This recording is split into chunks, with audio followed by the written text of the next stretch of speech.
Hey everybody, welcome back to video 8 in the series of Unhelpful Thinking Styles.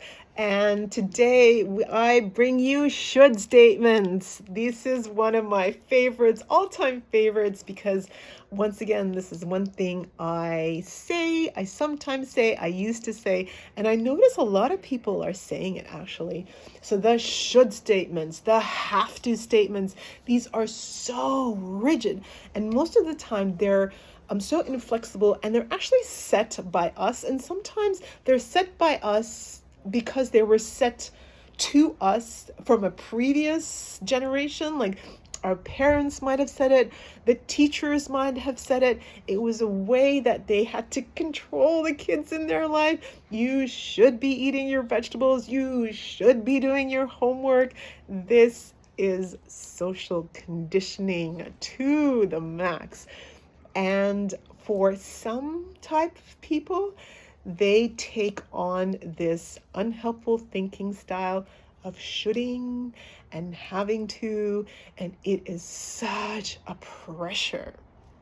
So people who use this language are usually doing it to themselves, so they don't really realize how much pressure they're putting on themselves, and they're also doing it to people around them.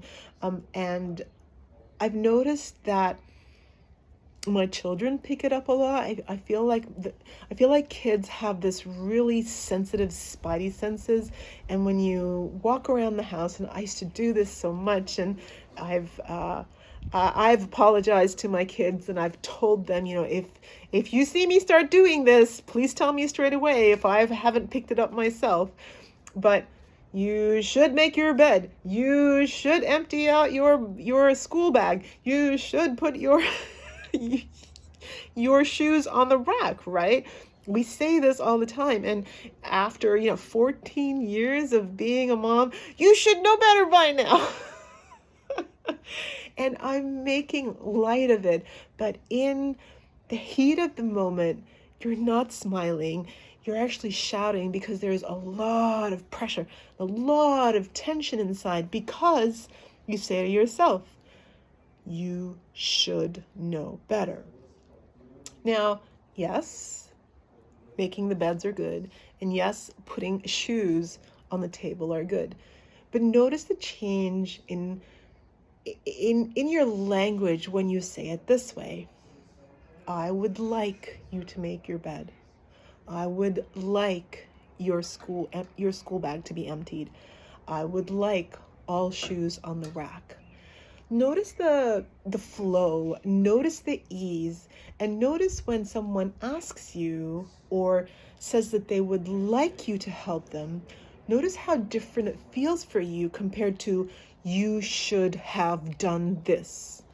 Notice the pressure language, and notice how constricting you feel, and notice how you just don't want to comply. And so many times my kids were like, nah, whatever, mom. But when you change your language and it's like, I would love you to make a room. Notice how it's kind of like, oh, I'll be on board with you. You asked me really nice.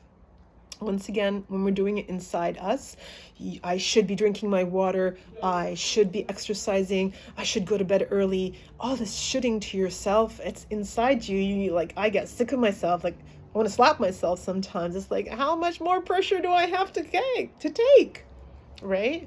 So changing our pressure language is so important within us so that we create flow and ease and space and openness. So I would love to do some exercise today. Maybe when I get home from work, I'll stretch out my yoga mat or pull out my weights. I'd love to do that. And you're suggesting to your unconscious mind that, hey, I just might do that. Whereas I need to go, I should. And, when someone is that horrible boss on top of you, breathing down your neck, you're not going to like that very much. You're most likely not going to comply. So thank you so much for joining me in this video. Please like, comment, and share, and I'll see you in my next video.